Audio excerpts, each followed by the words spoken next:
السلام علیکم ورحمۃ اللہ وبرکاتہ۔ زندگی روز کچھ نہ کچھ سکھاتی ہے، لیکن بنیادی چیز یہ ہے کہ انسانوں سے کم رکھیں اور اوپر جو ذات ہے اس پر توکل رکھیں۔ حضرت امام علیہ السلام نے فرمایا، جس زبان سے جھوٹ نکلنا بند ہو جائے اس زبان سے نکلی ہوئی ہر دعا قبول ہوتی ہے۔ عقل جتنی چھوٹی ہوگی زبان اتنی لمبی ہوگی، کیونکہ برتن وہی شور کرتا ہے جو خالی ہو۔ ملنا اور بچھڑنا زندگی کا حصہ ہے، لیکن بچھڑنے کے بعد ملنا زندگی کی امید کہلاتا ہے۔ فاصلہ کسی رشتے کو جدا نہیں کر سکتا اور وقت کسی نئے رشتے کی تخلیق نہیں کرتا۔ اگر جذبات سچے ہوں تو رشتے ہمیشہ قائم رہتے ہیں۔ نہیں جانتا صغیرہ ہیں یا کبیرہ ہیں، الہی معاف کر دے گناہوں کا ذخیرہ ہے۔ جب تمہیں لگے کہ تمہارا کوئی نہیں تو آسمان کی طرف دیکھنا، وہاں وہ ہے جو ہمیشہ سے تمہارا تھا اور ہمیشہ رہے گا۔ کچھ لوگوں کو پچھتاوا بھی نہیں ہوتا اور ہم سوچتے رہتے ہیں کہ شاید کسی وقت انہیں احساس ہوگا اپنے منفی رویے کا، لیکن ایسا نہیں ہوتا۔ یہ پچھتاوے بھی ظرف والوں کے لیے ہوتے ہیں، بہس لوگوں کے پاس صرف اپنا آپ ہوتا ہے۔ ایک بیٹی اور ایک درخت دونوں کا گھر میں ہونا ضروری ہے، کیونکہ درخت ہمیشہ دھوپ میں سایہ دیتا ہے اور بیٹی ہمیشہ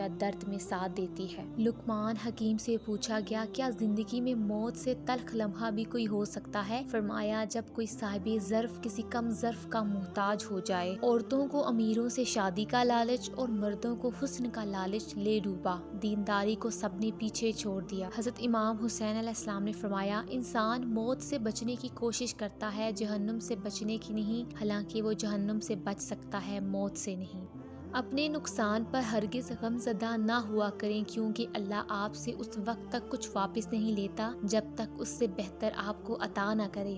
مشکل وقت بھی ایک ایسا فلٹر ہے جو آپ کی زندگی کو منافق، لالچی اور مکار لوگوں سے پاک کر دیتا ہے۔ جب امیدیں ٹوٹتی ہیں تو بہت تکلیف ہوتی ہے، لیکن یہ بھی سچ ہے کہ ہر ٹوٹی ہوئی امید ہمیں ہمارے رب سے جوڑتی ہے۔ اگر آپ کو یہ ویڈیو اچھی لگی ہے تو ویڈیو کو لائک کریں، چینل کو سبسکرائب کریں۔ تو ملتے ہیں اپنی نیکسٹ ویڈیو میں، اپنا خیال رکھیے گا، اللہ حافظ۔